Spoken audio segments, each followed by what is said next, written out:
ये जो ऑटिज़्म है, ये क्योर हो सकता है या ये क्योर नहीं हो सकता है? क्योंकि ये रोग ही नहीं है ना, रोग नहीं है, इसके लिए क्योर नहीं हो सकता। योद्धा आप भी हो, योद्धा हम भी हैं। बहुत सी बातें मिलती-जुलती हम में भी है। लड़ते आप भी हो, लड़ते हम भी हैं। अनुराधा सोनी मैडम है, वहाँ पे हम लोगों ने गई मैं उनको लेके, उन्होंने 2 दिन स्टे बुलाया मुझे और उन्होंने मुझे बोला ये पढ़ के ऑटिज़्म है। तो मैंने बोला अच्छा ऑटिज़्म है। मुझे बिल्कुल कुछ पता नहीं ऑटिज़्म मतलब क्या? ऑटिज़्म मेरे लिए बोलोगे तो ये है एक ब्लेसिंग है। ऑटिज़्म में सबसे बड़ी बात है एक्सेप्टेंस।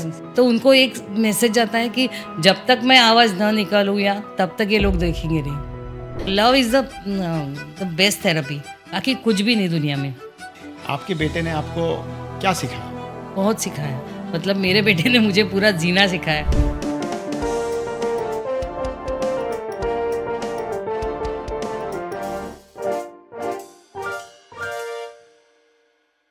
योद्धा आप भी हो, योद्धा हम भी हैं। बहुत सी बातें मिलती-जुलती हम में भी है। लड़ते आप भी हो, लड़ते हम भी हैं।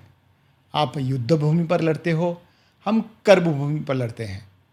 योद्धा आप भी हो, योद्धा हम भी हैं। आपका मुकाबला है शत्रुओं से, हमारा मुकाबला है समाज से। रक्षण आप भी करते हैं, रक्षण हम भी करते हैं। आप देश का रक्षण करते हैं और हम अपने बच्चों का। शूर आप भी हो, शूर हम भी हैं। वादा आपका है देश से आखिरी दम तक सेवा करने का। वादा हमारा भी है आखिरी दम तक हमारे संतानों की देखभाल करने का। बहुत सी बातें हैं मिलती जुलती हम में। By Manisha Seelam. In this heartfelt episode, Manisha Seelam, the inspiring founder of Rajhans Foundation, shares her journey of building vocational training center that empowers children and young adults with special needs to live with dignity, purpose, and joy. This episode is a powerful reminder that every child has potential. They just need the right environment to shine. नमस्कार madam, नमस्कार, कैसे आहात? मजेत। आज आपको साथ में आपके साथ जो हम संवाद करने का कोशिश करेंगे, एक ऐसा विषय हम लेंगे जो विषय बहुत संवेदनशील है, बहुत दिल के करीब है उन लोगों के जो वो लोग उस दौर से गुजर रहे हैं। बराबर। आज का विषय जो है वो है ऑटिज़्म। ऑटिज़्म बेसिकली जो भी हमने रिसर्च किया है, जो भी हमने पढ़ा है, वो कोई डिसेबिलिटी नहीं है। वो एक चैलेंज है। वो एक चैलेंज है एक ऐसे बुद्धिमत्ता की जो वो शायद रोज़मर्रा की ज़िंदगी में वो जो इंसान है या बच्चा है या वो युवक है, वो रोज़मर्रा की काम नहीं कर पाता, या वो एक पर्टिकुलर जगह पर केंद्रित कर देता है अपनी नज़र, अपनी सोच, अपने पूरे सेंसेस, जिसकी वजह से वो शायद पूरे झुंझुने को नहीं देख पाता। वो सिर्फ एक पर्टिकुलर वो झुंझुने का एक कोई एलिमेंट को देखना शुरू करता है और वो कॉन्स्टेंटली देखना शुरू करता है, या कम्युनिकेशन नहीं कर पाता, या आंख से आंख मिला के बात नहीं कर पाता, या तो बहुत ज़ोर ज़ोर से चीखता है, या तो कभी कभी एग्रेसिव हो जाता है। जब वो ये सब चीज़ होता है तब इसको ऑटिज़म कहते हैं। यही रिसर्च में कुछ हद तक लिखा गया है, क्योंकि अनफॉर्चुनेटली मैं कभी उन लोगों से कनेक्ट नहीं कर पाया, लेकिन आपके माध्यम से आज इतनी बड़ी बात मुझे समझ आई, या मुझे इतना अंदाज़ा हुआ। 2 साल पहले मैंने आपका एक स्टॉल देखा था जो एक कंपनी में आपने लगाया था, और वो स्टॉल देखने के बाद मुझे किसी ने बताया कि ये गुड्डे गुड़िया जो बनाई हैं ये स्पेशली एबल्ड चाइल्ड ने बनाई हैं, या स्पेशली एबल्ड लोगों ने बनाई हैं। तो ये स्पेशली एबल्ड क्या है? तो मैंने पूछा उनको, स्टॉल पे कोई तो थे, तो उन्होंने कहा, मैंने पूछा कि ये क्या ये मेंटली रिटार्डेड बच्चों ने किए हैं? तो नहीं, ये ऑटिज़म, ये एक पर्टिकुलर चैलेंज है जो उन बच्चों के साथ होता है, और उनसे हमने ये प्रोडक्ट बनवाया है, बनाए। और वो प्रोडक्ट को हम मार्केट करते हैं। ये सोच देखने के बाद, समझने के बाद मैं थोड़ा सा हिल गया, और मैंने इमीडिएटली जो भी मैं वो टाइम पे वो फाउंडेशन के लिए करने की कोशिश कर पाया, वो मैंने किया। और पॉडकास्ट के माध्यम से मैंने उसी वक्त सोच लिया था कि जब भी मैं पॉडकास्ट करूँगा तो मैं आपके साथ पॉडकास्ट ज़रूर करूँगा, थैंक यू। क्योंकि आप एक ऐसी माँ है जो जिसने सिर्फ ऑटिज़म को नज़दीक से देखा ही नहीं है, तो उसके साथ जिया है। आपने सिर्फ अपने ही करीब के किसी इंसान के साथ ऑटिज़म के ऊपर काम नहीं किया, तो आपने आपका एक अलग संस्था बनाई जिसका नाम आपने रखा है राजहंस फाउंडेशन। बहुत ही सुंदर नाम है। और उस फाउंडेशन में आप 15 बच्चों के साथ, 15 लोगों के साथ ये उनको वोकेशनल गाइडेंस और वोकेशनल ट्रेनिंग का आप काम करते हो, जो बहुत ही प्रशंसनीय है। लिमिटेड रिसोर्स में, लिमिटेड आपकी जो भी आपके पास सामग्रियां हैं उसके हिसाब से आप आपका पूरा ट्रेनिंग सेंटर चलाते हो। आज मैं इतना खुश हूँ कि मेरे साथ में कोई डॉक्टर या कोई रिसर्च एनालिस्ट या कोई साइंटिस्ट नहीं बैठा है जो इसके ऊपर मुझे टेक्निकल ज्ञान दे या मुझे सिखाए कि ऑटिज़म ये विषय के ऊपर हमें मेंटल डिसऑर्डर है या ये मेंटल चैलेंज है या ये जो भी है, ये हम उसके ऊपर बात नहीं कर पाएंगे। लेकिन आज मैं खुश इसके लिए हूँ कि एक माँ है जो ऑटिज़म को, उन्होंने वो ऑटिज़म को रिजेक्ट नहीं किया, उन्होंने वो ऑटिज़म को एक्सेप्ट किया, और बहुत ही प्रबलता के साथ वो ऑटिज़म के साथ उन्होंने जिया। एक संस्था बनाई, संस्था बनाने के बाद एक उन बच्चों के साथ में, भले लिमिटेड बच्चे हैं, उनके साथ में रहकर वो संस्था को एक अलग बाज़ार में कुछ ऐसे आपने प्रोडक्ट्स बनाए जो बाज़ार में आप एक एक्स फैक्टर को आप उसको बेचते हो और उससे आपकी संस्था चलाते हो।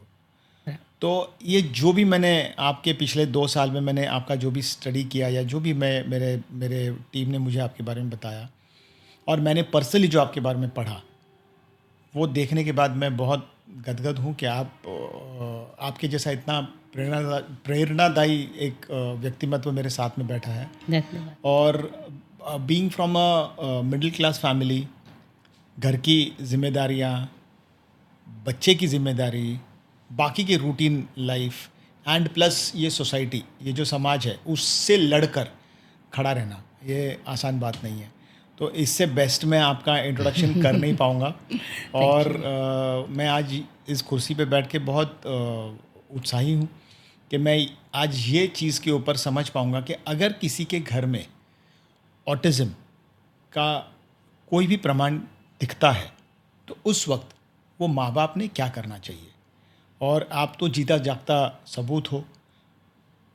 हम इसके बारे में बात कर पाएंगे आज, और हम ऐसी बातें करेंगे जहाँ से हम अपने दर्शकों को ये समझा पाए कि अगर आपने कभी भी किसी भी ऑटिज़म के ऐसे बच्चे को देखा तो आपने क्या करना चाहिए, या आप उसके माँ बाप को आप क्या गाइडेंस दे सकते हो। और हमारा राजहंस फाउंडेशन इसको आप इसको किस तरीके से प्रमोट कर सकते हो, इसके बारे में आज हम बात करेंगे।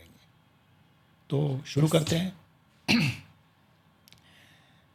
ऑटिज़म आपके लिए क्या है? ऑटिज़म तो जब मेरा बेटा हुआ तब तक मुझे ऑटिज़म के बारे में कुछ पता ही नहीं था, क्योंकि जब अभी वो 28 इयर्स का है तो उस वक्त बिल्कुल समाज में अवेयरनेस नहीं था, डॉक्टर को भी अच्छी तरह से पता नहीं था कि ऑटिज़म क्या है। तो उसके साथ ही मतलब मुझे ऑटिज़म मेरे लिए बोलोगे तो ये है, एक ब्लेसिंग है, ब्लेसिंग आप बोल सकते हैं, क्योंकि ना जब इस तरह के बच्चे घर में पैदा होते हैं तो एक पूरा घर बदल जाता है इन द सेंस कि हम लोग एक अलग दुनिया में प्रवेश करते हैं, एक अलग तरह की दुनिया, जहाँ पे मतलब जो जिसको बोलते हैं स्पिरिचुअल वर्ल्ड, क्योंकि यहाँ पे अनकंडीशनल लव देना होता है, बस देना ही होता है, बाकी कुछ भी नहीं। क्योंकि जब मेरा बेटा छोटा था ना, तो वो बहुत हाइपर था, तो मतलब और अवेयरनेस भी नहीं था, तो मतलब लोग भी हम इस तरह से देखते थे कि बाबा क्या है इसका, कैसा होने वाला है। लेकिन चलते चलते मतलब अभी जो उनके मेरे जो फ्रेंड्स हैं उनके बच्चे छोटे हैं, तो मैं उनको बोलती हूँ थोड़ा रुक जाओ, और इस बच्चों को एक्सेप्ट करना सबसे बड़ी बात है। ऑटिज़म में सबसे बड़ी बात है एक्सेप्टेंस, मतलब मेरा बेटा जैसा है, मेरी बेटी जैसे है, उन्हें वैसे ही एक्सेप्ट करना। बिल्कुल मेरे बारे मुझे ही ऐसा क्यों हुआ, मेरे घर में क्यों हुआ, मतलब जो मोस्टली ये रहते रिग्रेट करते हैं कि बाबा मैंने क्या भूल की थी, मैंने क्या पाप किया, ये बिल्कुल मत सोचो। कि जैसा मेरा बेटा है उसको एक्सेप्ट करो। जितने जल्दी आप एक्सेप्ट करोगे ना, उतने जल्दी आपको नई राह मिलेगी। क्योंकि मेरा बेटा भी कुछ नहीं करता था, मतलब मुझे टीचर जब बोलती थी ये कुछ नहीं करता, तो मुझे डिप्रेशन आ जाता था कि क्या करूं। और उसी वक्त मुझे समझ में आया कि ये लड़का जो स्कूल में नहीं कुछ करता था, वो पूरा दीवार पे उसने पूरे ए टू जेड लिखना स्टार्ट किया। उसके बारे में उसने 1 to 100 ये उसके ना उनके अलग अलग तरीके रहते हैं। उनका एक एक अलग ही उनकी दुनिया है, मतलब उनको सेंसरी ज़्यादा है। इसके लिए अगर थोड़ा आवाज़ भी, मतलब जहाँ पे दूर कहीं तो आवाज़ होगा तो उनको वो बहुत सेंसिटिव है, तो इसके लिए हमें वो भी सोचना पड़ेगा। तो वो चिल्लाना वगैरह जो आप बोल रहे थे, तो वो उसी की वजह से, क्योंकि वो एक्स्ट्रा सेंसिटिव लड़के बच्चे हैं, तो उनको जल्दी से वो ये हो जाता है। पर दूर कहीं पे आवाज़ रहेगा तो भी उनको एकदम परेशानी हो जाती है, इस तरह के थे। तो क्या बोलते हैं ना कि जब भावनाओं के बारे में भी बहुत एक्स्ट्रा, उनको घर में अगर आप आ गए और आपने उनको देखा भी नहीं तो उनको समझ में आता है। तो हम लोग बोलते हैं कि आप लोग किसी के घर पे जाओगे तो उसका कुत्ता भी रहेगा तो भी उसको बोलते हैं हाय हाय कैसा है क्या। लेकिन ये बच्चे रहेंगे तो बिल्कुल इग्नोर करते हैं लोग, कि उनको लगता है इनको क्या समझता है, लेकिन ये उनको समझता है कि इसने मेरे को इग्नोर किया। तो वो चलना स्टार्ट करते आ वो करके आवाज़ निकालना। तो फिर उनको वो देखते हैं अरे इसको क्या हो गया। तो तब तक बोलते जब तो उनको एक मैसेज जाता है कि जब तक मैं आवाज़ ना निकालूँ या तब तक ये लोग देखेंगे नहीं। हाँ, तो थोड़ा ये बच्चों के लिए कंपैशन होना चाहिए सबके मन में। तो मतलब क्या मैंने बोला ना, ये स्पिरिचुअल है, वो उनका पूरा स्पिरिचुअल वर्ल्ड है। आपको स्पिरिचुअल में आना है तो हमारे राजहंस में आना है। तो वहाँ पे आपको समझ में आएगा कि असली प्यार का क्या है। मतलब ये बच्चे इतने प्योर हार्टेड रहते हैं ना, आप उनको प्यार करो तो वो तुमको 10 गुना से प्यार करेंगे, क्योंकि उनको कुछ कंपटीशन नहीं है, किधर जाना नहीं है, बस बस उनको मतलब खुश रहते हैं अपने आप में। सिर्फ हमारा नज़रिया थोड़ा चेंज होना चाहिए। हमारा जो राजहंस फाउंडेशन है, मतलब आपको आपने बोला था कि 15 हमारे जो वोकेशनल सेंटर है, लेकिन हमारा जो पेरेंट्स का ग्रुप है वो बड़ा है। 80 पेरेंट्स का ग्रुप है हमारा, बड़ा वर्ष। और वहाँ पे हम लोग पूरा 7-8 साल से हम लोग प्रोग्राम कर रहे हैं। हमारा पूरा सपोर्ट ग्रुप है ये। तो अलग-अलग, तो इसमें क्या रहता है ना कि ऑटिज़म के बारे में लोगों को एक तो ज़्यादा पता नहीं, तो इसके लिए किसको पूछें। तो इस वक्त तो ज़्यादा से ज़्यादा जितने सपोर्ट ग्रुप रहेंगे, ये जैसे हमारा है वैसे बहुत ऑल ओवर वर्ल्ड है, ऑल ओवर इंडिया भी है। तो जितने बड़े जितने जितने सपोर्ट ग्रुप रहेंगे उतनी बहुत अच्छी, क्योंकि ये सपोर्ट है। क्योंकि हम लोग मतलब हमारे फ्रेंड से बात नहीं कर सकते, क्योंकि उनकी ज़िंदगी में ऐसा कुछ नहीं है। रिलेटिव के साथ कुछ नहीं कर सकते क्योंकि उनको पता नहीं है। जिस हमारे ऊपर जब आता है ना तो हमें पता चलता है किसी बात की, तो हम लोग उनको ब्लेम भी नहीं कर सकते। तो इसके लिए अगर हमारे जो पेरेंट्स जो ग्रुप रहेगा ना, अगर उनको हम लोग पूछेंगे हमारा मेरे बेटे का ऐसा हुआ या कुछ भी हम लोग, तो उनको वो तुरंत बता देंगे। उनके पास बहुत नॉलेज रहता है कि मतलब ये कर हम लोग डिस्कस कर सकते हैं इस तरह से। एक्चुअली इसकी स्टार्ट ऐसी हो गई, तो फेसबुक पे मैंने ये ग्रुप स्टार्ट किया पहले, क्योंकि मैं कवयित्री हूँ। तो तो मेरा 2013 में मेरा एक फर्स्ट ये भी पब्लिश हुआ था बुक। तो उस वक्त सब लोग, मैं हमेशा ऑटिज़म के बारे में लिखती थी।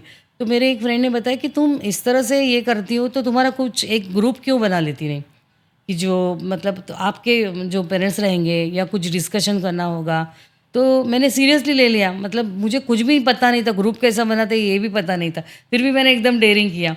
तो मेरी वो एक कविता थी मराठी में, तो राजहंस एक करके, जो मैंने ये इस बच्चों के लिए लिखी थी। तो मैंने वो ग्रुप का नाम ही तो राजहंस एक लिखा, और उसमें लोग आते गए। तो मेरे फ्रेंड्स को ही मैंने डाला, क्योंकि मुझे पेरेंट्स भी नहीं पता थे, तो बेचारे सबको पूरा एकदम नॉलेजेबल कर दिया मैंने मेरे फ्रेंड्स को भी।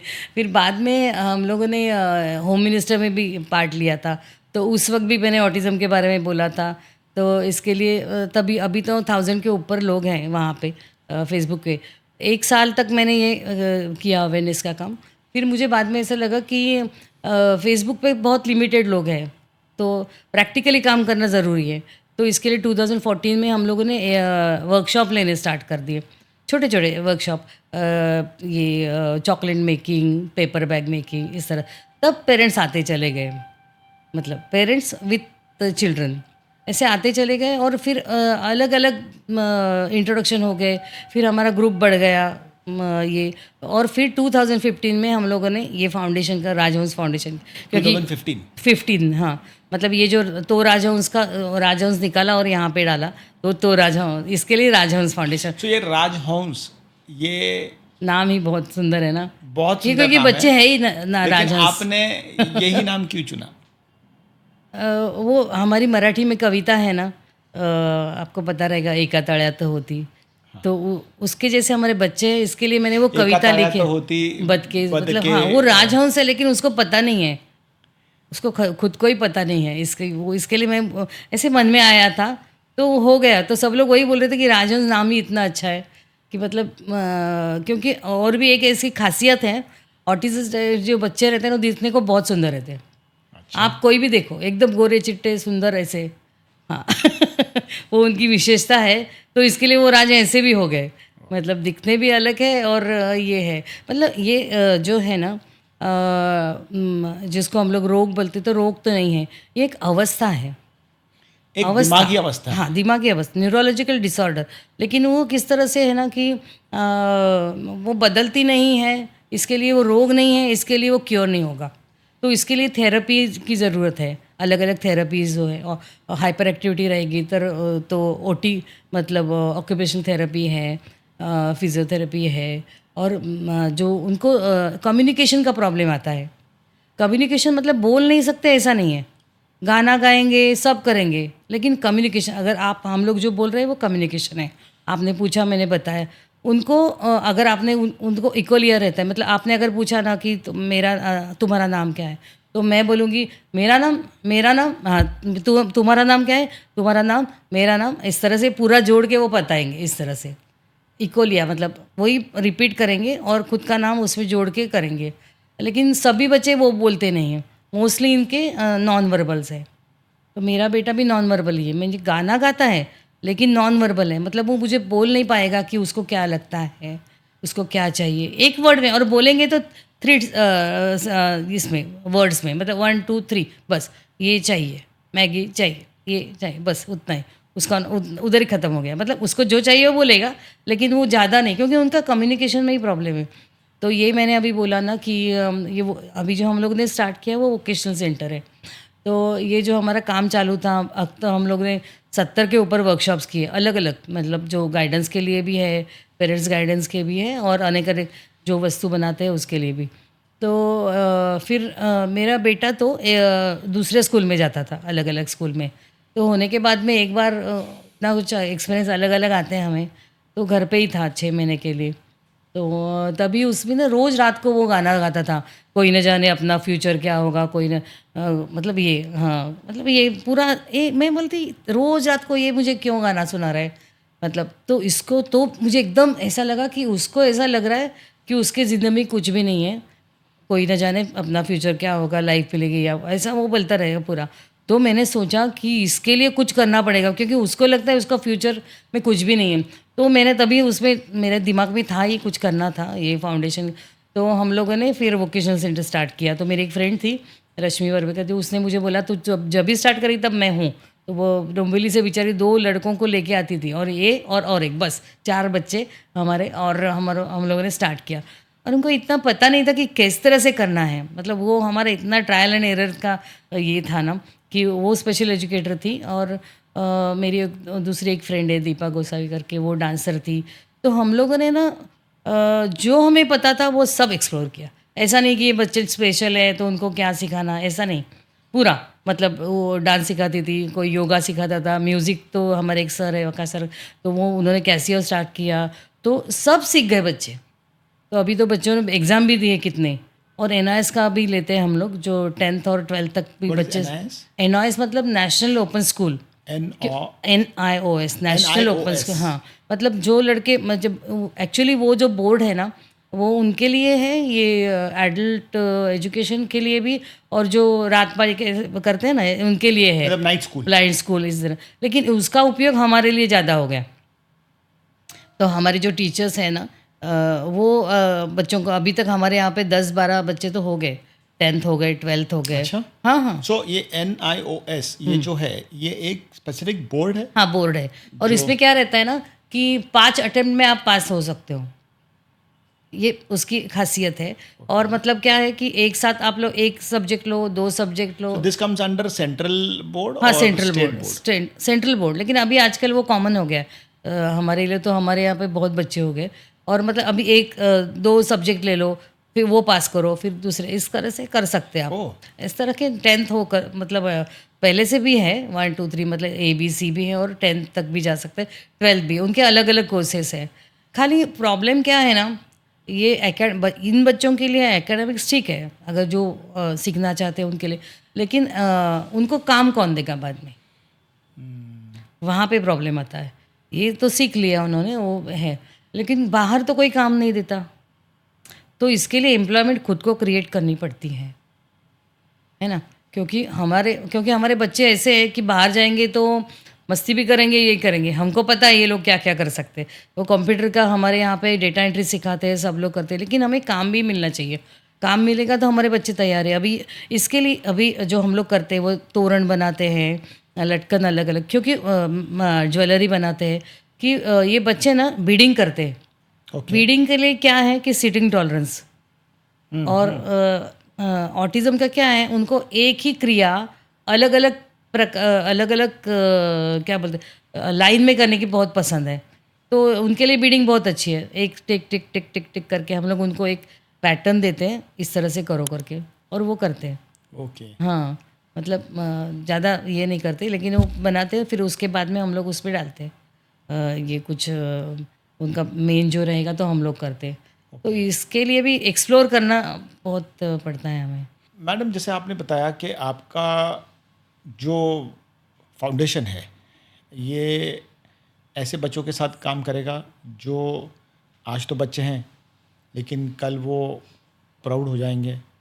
प्राउड होने के बाद उनके लिए उनका फ्यूचर क्या। तो जैसे आपको वो एक ट्रिगर पॉइंट था कि आपके बच्चे ने आपको ये चीज़ को सोचने पे मजबूर किया कि अपना फ्यूचर क्या होगा। बराबर। So thanks to the song and thanks to the lyricist जिसने भी ये गाना बनाया कि किसी का तो एटलीस्ट 15 बच्चों का तो उन्होंने वो गाने ने लाइफ चेंज कर दिया। तो अपना फ्यूचर क्या होगा उन बच्चों के लिए जो बच्चे आज इस दौर से गुजर रहे हैं, लेकिन आपका विजन क्या है आपके फाउंडेशन को लेकर। तो ये तो पहले बात तो ये है ना कि सिक्योरिटी बहुत इम्पॉर्टेंट है ये बच्चों के लिए। और ये उनका फ्यूचर उसने जैसे बोला कि हम लोग हमेशा सोचते रहते कि हमारे बाद में क्या होगा, क्योंकि हम लोग अभी हैं, हमारे बच्चे भी हैं, सिबलिंग्स भी हैं इन लोगों को, लेकिन उन पर हम लोग नहीं कर सकते क्योंकि ऑलरेडी वो लोग बच्चे उन्होंने बहुत कुछ किया हुआ रहता है। इसके लिए उसके बाद में हम लोग उनको अपनी ज़िम्मेदारी उनके ऊपर नहीं डालने वाले। इसके लिए हम लोगों ने पेरेंट्स से मिलकर, हम लोग 5-6 लोगों ने मिलकर अंजुर फाटा में एक जगह ली है। छोटी जगह है, 9 गुंठे की जगह है। वहाँ पे हम लोगों ने थोड़ा डोनेशन और हमारे कुछ पैसे डालकर हम लोगों ने बोली, जहाँ पे हम लोग असिस्टेड लिविंग कम्युनिटी ये करने वाले हैं। 30 बच्चों की ये हम लोगों ने इसके लिए Provision की किया है, प्रोविज़न की है। लड़कियाँ अलग, लड़के अलग, और कोई बेड रिडन रहेंगे तो वो अलग, इस तरह के। तो अभी तो चालू है, मतलब तो अभी उनके उसके साथ ऊपर पेरेंट्स काम चालू रहेंगे है। उनके। हाँ, उनके पेरेंट नहीं रहेंगे, हम जो मैनेजमेंट वाले हैं वो रहेंगे। उसमें सब लोग नहीं लेकिन थोड़े लोग रहेंगे, क्योंकि हमारा वहाँ पे रहना बहुत ये इम्पोर्टेंट है, है। इम्पोर्टेंट है। क्योंकि हमारी एक्चुअली जो हमारी फाउंडेशन है वो ही पेरेंट्स की फाउंडेशन है, मतलब और इसके मैनेजमेंट भी पेरेंट्स ने की है। हाँ, हमारे यहाँ पे मैनेजमेंट पूरा पेरेंट्स की, और वो भी माँ है, पिताजी लोग नहीं हैं, हम लोग हैं, क्योंकि माँ तो माँ है।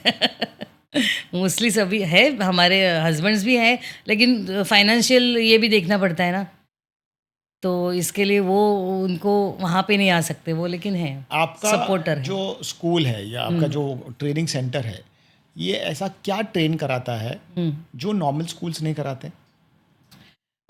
नॉर्मल स्कूल में ना, नॉर्मल स्कूल मतलब ये जो है वो वोकेशनल सेंटर है, जो 16 या 18 के ईयर्स के बच्चे के बाद में होता है। स्कूल में क्या, स्कूल 18 तक ही रहता है, उसके बाद में उसमें वहाँ ये ट्रेनिंग नहीं रहती। तो ये वोकेशनल ट्रेनिंग है जो स्पेशल बच्चों के लिए की जाती है, और यहाँ पे मोस्टली 1 टू 1 नहीं, लेकिन पर्सनल अटेंशन देना पड़ता है हमें, हर एक को पर्सनल अटेंशन देना पड़ता है।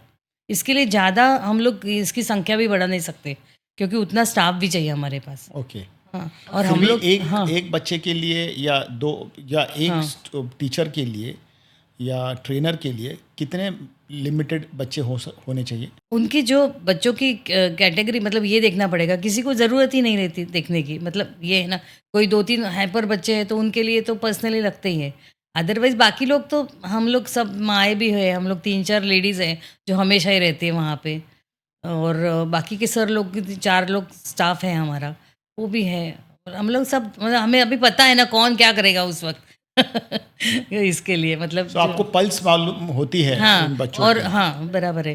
तो जो ये थोड़ा जिनको अटेंशन चाहिए उनको ज़्यादा मिलता है, और बाकी लोगों को समझ में आता है कि हमें क्या करना है, किस तरह से करना है, इस तरह अब से। मैडम जैसे जैसे बच्चे बढ़ते हैं, ओके, जैसे जैसे ये ऑटिज़्म के बच्चे जो हैं वो बढ़ते हैं, बायोलॉजिकली बढ़ते हैं। हुँ, अब बायोलॉजिकली जब बढ़ने के बाद उनके बॉडी में जो हुँ। चेंजेस होते हैं, हाँ, हाँ। उसके लिए कोई स्पेसिफिक थेरेपी या उसके लिए कोई स्पेसिफिक ट्रेनिंग आपकी फाउंडेशन देती है, या नहीं, वो नहीं। चीज़ों को आप कैसे डील करते हैं? एक्चुअली ये सब जो आएगा वो बिहेवियल थेरेपी है, बिहेवियर के लिए देखना पड़ेगा। तो उनको समझाना पड़ता है, सोशल स्टोरीज़ बनाती पड़ती है। तो जिस तरह से अभी देखिए, ये तो बच्चे जब ये इसमें आते हैं तो प्यूबर्टी में रहते हैं, तो उनको नॉर्मल जो बच्चे रहते हैं उसी तरह उनका बिहेवियर रहता है। हम्म। तो इसके लिए सर वगैरह उसको समझा सकते हैं, इस तरह से हम लोग करते हैं।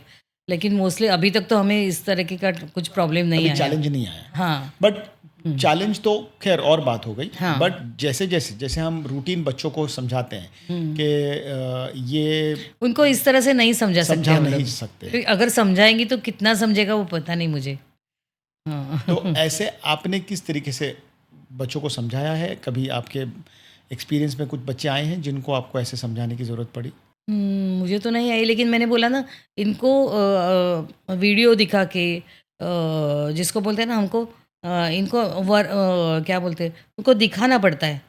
सो जो स्टोरीज़ रहते हैं ना, अभी विजुअल। अभी यूट्यूब विजुअल विजुअल के माध्यम से हम लोग उनको सिखा सकते हैं। हाँ, विजुअल इनके लिए बहुत काम करता है। अगर हम ऐसे कहेंगे तो उनको नहीं समझेगा, विजुअल दिखाएँगे तो उनको समझेगा, जल्दी से समझेगा। अभी तक तो ये जो चैलेंज है वो आया नहीं है, इसके लिए ओके, हाँ। ओके। बट ये भी एक चैलेंज है। हाँ, है। इसके ऊपर थेरेपी होगी या हाँ, कोई ट्रेनिंग होगी, बट जैसे आपने बताया कि उसको विजुअल इम्पैक्ट हम दे हाँ, सकते और हैं। सोशल स्टोरीज़ भी बनानी पड़ती है, मतलब उनको इनडायरेक्टली बताना पड़ता है कि मतलब अभी हम लोग बोलते हैं ना कि इस लड़के ने ऐसा किया तो ऐसा ऐसा हो गया उसको, उनके बारे में बोलना है, इसके बारे में बोलना है, लेकिन वो बोलते मराठी में बोलते ना, बोला है, क्या बेटा, हाँ, लेकी बोले सुने लगे असं। अच्छा, आपको बोलना है मतलब उसको, हाँ, लेकिन आपको लेकिन हाँ, क्योंकि उनको डायरेक्ट बोला ना तो उनको गुस्सा आता है, समझता है। अगर उसके बारे में बोला तो उनको लगा अच्छा उसने ऐसा किया क्या, उसको ऐसा हुआ क्या? तो फिर वो थोड़ा अलग तरीके से बिहेव तो करेंगे, मतलब इस तरह। सोशल स्टोरीज देकर भी हम उनको हुँ, हुँ। समझा सकते हैं हाँ, बहुत सारी समझा सकते हैं, बातें। हाँ। अब इसमें ना पेरेंट्स का ट्रेनिंग भी बहुत आवश्यक है, सच बोलो तो। मतलब इसके लिए ना हमें ही बहुत काम करना पड़ता है, वो है। मतलब मतलब बच्चों को हाँ, ट्रेनिंग से ज़्यादा माँ बाप को ट्रेनिंग की बहुत ज़्यादा हाँ, ज़रूरत यस, है। यस, बराबर है, अगदी।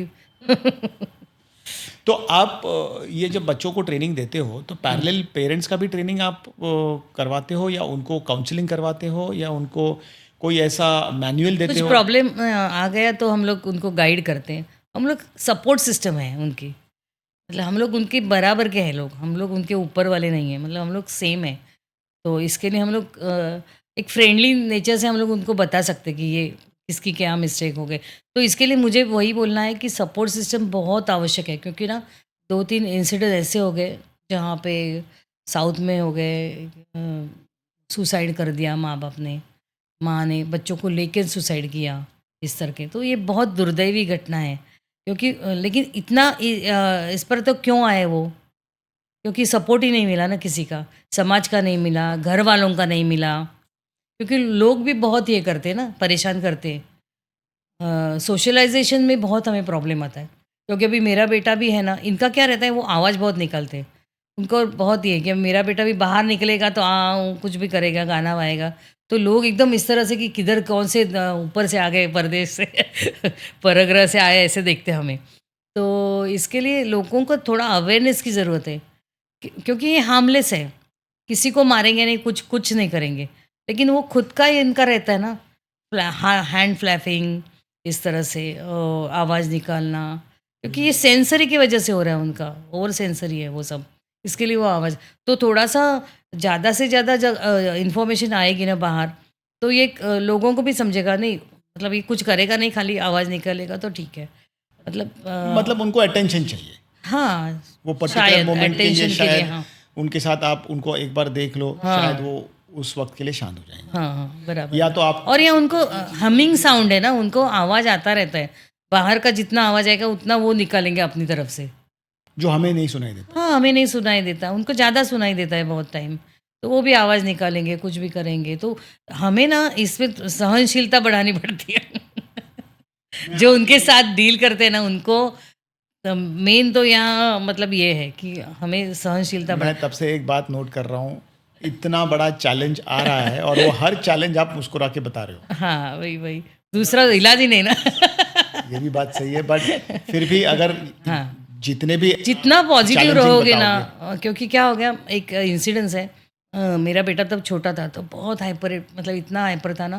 तो हम लोग एक भगवान के यहाँ पे गए थे चेन्नई में। तब क्या रहता ना, जब बच्चे छोटे रहते हैं ना और हमें कुछ पता नहीं रहता ना, तो हम लोग पूरा दुनिया के भगवान को पकड़ते।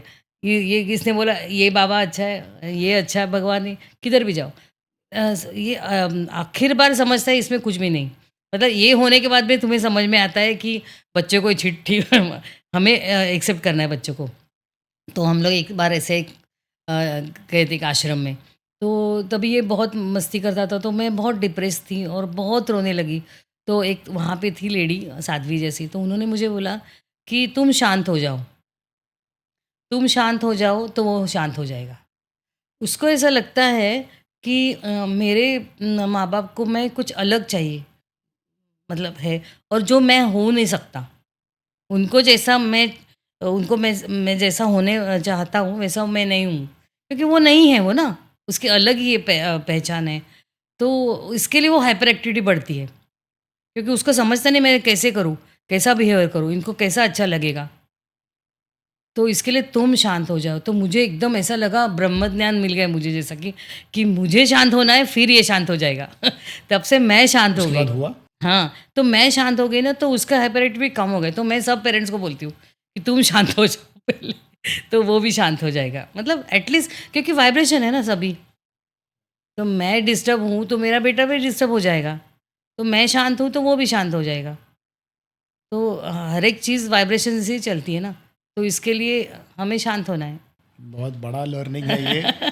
और आप जैसे मुस्कुरा के हर सवाल का जवाब दे रहे हो, मैं 2 सेकंड के लिए मैं सोच भी नहीं सकता कि मैं अगर उस दौर से मैं गुजरूं। नहीं, इसके लिए हमारे कंधे बुलंद है ना। और आपके कंधों को इसके लिए सक्षम बहुत करने का, जवाबदारी है हमारे आपके पास। कंधों को सक्षम करने का जिम्मेदारी हमारा पॉडकास्ट भी थैंक यू, उठाएगा। Thank you, thank you. और मतलब सॉफ्ट। और नहीं, मैं अपने बारे में बोलूँ ना, मैं मतलब मेरे यहाँ पे जो माँ हैं और भी है, मेरी पहचान के इतने लोग हैं ना, ये जो क्या बोलते हैं, ये स्पेशल माँ ऐसी नहीं बनती। उनको भगवान बना के ही भेजता है, ऐसा मुझे लगता है, क्योंकि इतना पेशेंस है उनमें, मेरा तो कम है ऐसा मुझे लगता है। मेरे जो और फ्रेंड्स हैं ना, उनके बच्चे क्या-क्या करते रहते हैं, लेकिन वो एकदम भगवान की तरह बैठे हैं और शांति से करते हैं। तो ये सब कहाँ से आता है मुझे पता नहीं है एक्चुअली। तो इसके लिए स्ट्रेंथ है ना ये, और इसके लिए मुझे ये मुझे लगता है हमारा जो राजहंस का जो हमारी टीम है ना, जो सपोर्ट ग्रुप है, उसकी वो मतलब ये ये है, अपना जो राजहंस ताकत है। फाउंडेशन जो है, हुँ। ये बच्चों को इंडिपेंडेंट बनाने का काम कर रहा है। हाँ, वो तो हम लोग करते ही हैं। और उसी वक़्त हम लोग भी मतलब क्या ना, ज़िंदगी मतलब सिर्फ़ खुद के लिए जीने की नहीं है, पहली बात तो। हम लोग करते हैं खुद के लिए, जब करते हैं तो ठीक है, लेकिन जब हम लोग दूसरों के लिए करते हैं ना, तो मेंटल सैटिस्फैक्शन हमें बहुत मिलता है। तो ये जो मेंटल सैटिस्फैक्शन है, हमारे यहाँ पे बहुत सबको मिलता है। हमारा स्टाफ़ आप देखोगे, इतना बेहतर स्टाफ़ आपको कहीं भी नहीं मिलेगा। वो इतने प्यार से सबको सँभालते हैं, करते हैं। अभी उनको तो उनके घर में कुछ प्रॉब्लम नहीं है, वो सब नॉर्मल वाले लोग हैं। लेकिन हमारे साथ रह के वो भी एकदम शांत हो गए। शांत मतलब हम लोग एकदम अच्छी तरह से, हमारा होलिस्टिक बिहेवियर है यहाँ पे, कुछ भी नहीं। स्ट्रेस नहीं है, बच्चे बहुत मस्ती करते हैं, लेकिन उसके साथ हम लोग भी मस्ती करते हैं। हम लोग 7-8 साल से हम लोग काशीनाथ घाणी का भी प्रोग्राम करते हैं। अप्रैल में ऑटिज़्म अवेयरनेस मंथ रहता है। वहाँ पे हम लोग ये बच्चे गाना गाते हैं, कीबोर्ड पे बजाते हैं, हम लोग डांस करते हैं, उनके साथ डांस करते हैं, विदाउट डांस करते हैं, और प्रॉपर ये प्रॉप्स बनाते हैं हमारे सर। मतलब आप उनके हमारे वीडियो देखेंगे ना, तो आपको लगेगा ही नहीं ये स्पेशल बच्चों का प्रोग्राम है। इतना लेवल तक रहता है वो।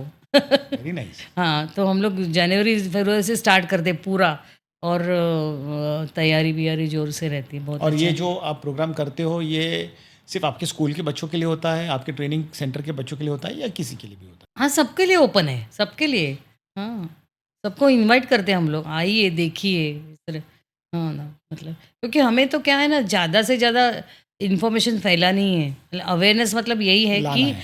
आप देखो, आपको कमतरता तो समझती हैं, आपको हमारे ये तो समझता है क्या प्रॉब्लम है, लेकिन हमारा जो स्ट्रेंथ है वो भी देखिए ना। इस वक़्त मतलब ये होने के बाद में हमारे बच्चे गाते हैं, डांस करते हैं, नाचते हैं, तो बहुत बड़ी बात है ना। आपको ये कब समझ में आया कि आपके घर में ये जो चैलेंज है, हुँ। ये आपको एज के कौन से पड़ाव पर समझ में आया? ये मेरा बेटा तो 4 साल का था, तभी उस वक़्त समझ में आया। तो हम लोग वहाँ पे डोंबिवली में रहते थे ना, वहाँ पे कुछ अवेयरनेस नहीं था, कि ये नहीं था, तो मुझे पता ही नहीं था, क्योंकि ये ना क्या बोलता खाली यहाँ से वहाँ घूमता था, तो घर में बड़े बूढ़े थे, तो वो बोलते थे बच्चे नहीं मस्ती करेंगे तो कौन करेगा? और बोलता नहीं था तो बोलते बच्चे लड़के लेट बोलते हैं, ऐसे करके हम लोगों ने इतना सीरियस नहीं लिया। जी, जी। लेकिन वो आई टू आई कॉन्टैक्ट नहीं था, और बोलता नहीं था। तो बेरा टेस्ट की, तो बेरा टेस्ट तो नॉर्मल आ गई। फिर उसको स्कूल में भी भेजा मैंने, 2.5 साल में स्कूल में भी। तो स्कूल में भी कंप्लेंट आती थी, कुछ भी नहीं करता, कुछ भी नहीं करता। तो क्या करेंगे ना, पता ही नहीं था। तो उसके बाद में फिर एक टीचर ने मुझे बोला कि आप ऐसे-ऐसे टेस्ट करो। तो ये अनुराधा सोनी मैडम है, वहाँ पे हम लोगों ने गई मैं उनको लेके, उन्होंने 2 दिन बुलाया मुझे, और उन्होंने मुझे बोला ये पढ़ के ऑटिज़्म है। तो मैंने बोला अच्छा ऑटिज़्म है। मुझे बिल्कुल कुछ पता नहीं ऑटिज़्म मतलब क्या? उन्होंने बोला ऐसा-ऐसा कुछ रहता है, मतलब ये ये है। लेकिन मुझे लगा रहेगा कुछ बीमारी, मतलब इतनी अज्ञान मेरा कि मैंने उन्होंने बोला ऑटिज़्म है, तो मैंने एक्सेप्ट ही कर लिया कि ऑटिज़्म है। क्या करना है उसके बारे में वो मुझे पता नहीं था, और उन्होंने बोला कुछ थेरेपी वगैरह करना पड़ेगा। तो मैंने ठीक है। तो घर पे आई, मैंने बोला उन्होंने बोला फिर मैं उस वक़्त क्या इंटरनेट का भी नहीं था ना, तो मेरे हस्बैंड को सो बोला कि 24 साल पहले आज से। हाँ, हाँ। तो मेरे हस्बैंड को भी बोला कि आपके ऑफ़िस में इंटरनेट रहेगा, तो मुझे इसके ऊपर ऑटिज़्म के बारे में कुछ रहेगा, तो लिटरेचर है, कुछ भी रहेगा तो मुझे भेजो। तो उन्होंने भी इतना सीरियस नहीं लिया, तो नहीं मुझे समझ में आया। तो ऐसे ही चलता रहा, फिर कोई स्कूल्स मिले, फिर वो बहुत ही हमारी जर्नी ऐसी थी ना कि बहुत तकलीफ़ वाली थी, क्योंकि कुछ समझ में नहीं आया, दिशा ही नहीं था, बिल्कुल दिशाहीन था। बिल्कुल, क्योंकि स्कूल में भी इतनी अवेयरनेस नहीं थी ना, और ये हाइपर जो बच्चे रहते हैं या मस्तीखोर उनको कम देखते हैं स्कूल में भी। एक स्कूल में भी तो उसको बाँध के रखते थे, वो बहुत मस्ती करता था ना, तो उसको बेंच से ऐसा, तो एक बार मैंने देखा तो मुझे इतना गुस्सा आया, क्योंकि वो रोज़ कपड़े अंदर ठूँसता था यूनिफ़ॉर्म में। बोलती ये क्यों, जाने को तैयार ही नहीं बिल्कुल। उसको पसंद नहीं वो मुझे पता था, लेकिन आपके आपके घर की बात कर रहे हो? हाँ, मेरे भर के बेटे की।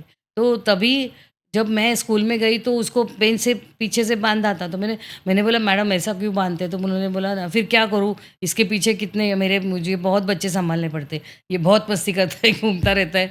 फिर तब से मैंने निकाला उसको। तो ऐसे बहुत एक्सपीरियंस हम लोगों को सबको आते हैं, क्योंकि मैं अकेली नहीं हूँ, हमारे सबको। इसके लिए जब मैंने स्कूल तो हमारे सामने कुछ था कि हमारा स्कूल कैसा होना चाहिए, ये हमारा सेंटर जहाँ पे ये नहीं होना चाहिए। क्योंकि जिम में मेरे साथ जो पेरेंट्स हैं ना, उनके सबके ध्यान में कुछ तो था, किस तरह होना चाहिए। मतलब जो सिक्योरिटी है, जो प्यार है, क्योंकि ना love is the best therapy, बाकी कुछ भी नहीं दुनिया में।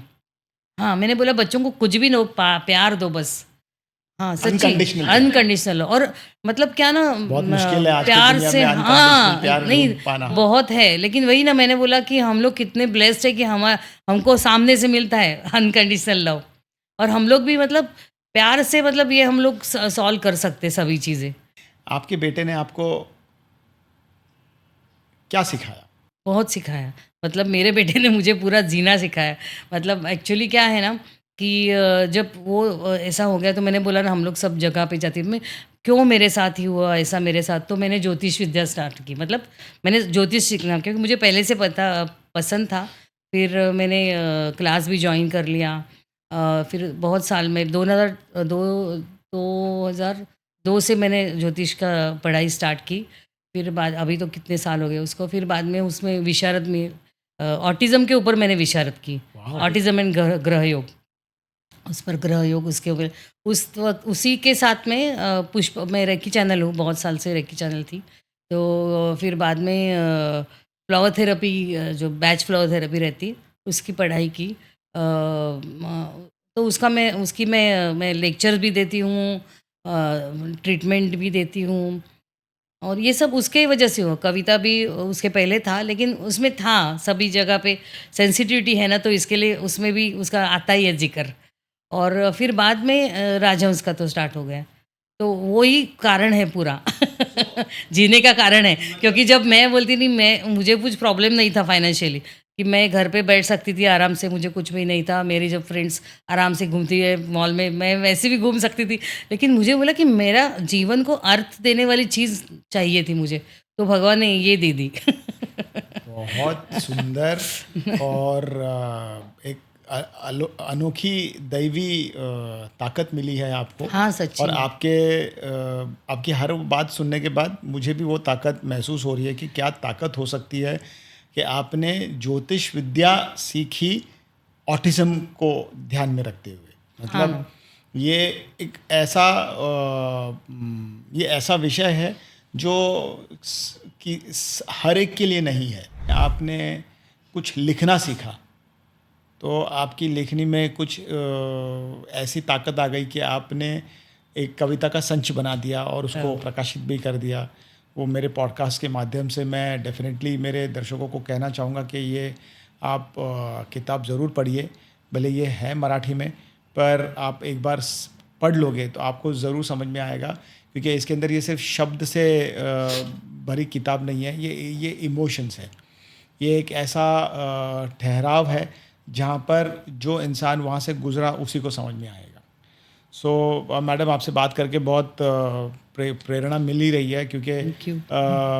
डॉक्टर्स, इंजीनियर्स और कॉर्पोरेट लाइफ के अंदर जो लोग बोलते हैं हमें बहुत प्रेशर है, ट्रैफिक बहुत है, ऑफिस जाने को लेट हो रहा है और बॉस मेरी बात सुन नहीं रहा है, या मुझे ईएमआई भरना है। ये तो बहुत यूनिक और बहुत ही अलग अपने अपने तरीके के प्रॉब्लम्स हैं, लेकिन आप जो उस प्रॉब्लम के ऊपर तांडव कर रहे हो मतलब मैं यही कहूँगा कि वो प्रॉब्लम मुझे इतनी बड़ी प्रॉब्लम मुझे दिख रही है, लेकिन आपसे बात करते वक्त वो प्रॉब्लम आपके मुस्कान के आगे वो छोटी हो जाती है, आपके जज्बे के आगे वो छोटी हो जाती है, जो सच्ची में बहुत प्रशंसनीय है। और इसकी वजह से मुझे भी बहुत प्रेरणा मिल रही है कि इस विषय को हम घर घर तक पहुंचाएं, क्योंकि ये सिर्फ कहानी मिसेस मनीषा सीलम की नहीं है, तो हर वो माँ की है, हर वो पिता की है जो ये चैलेंज से गुजर रहा है।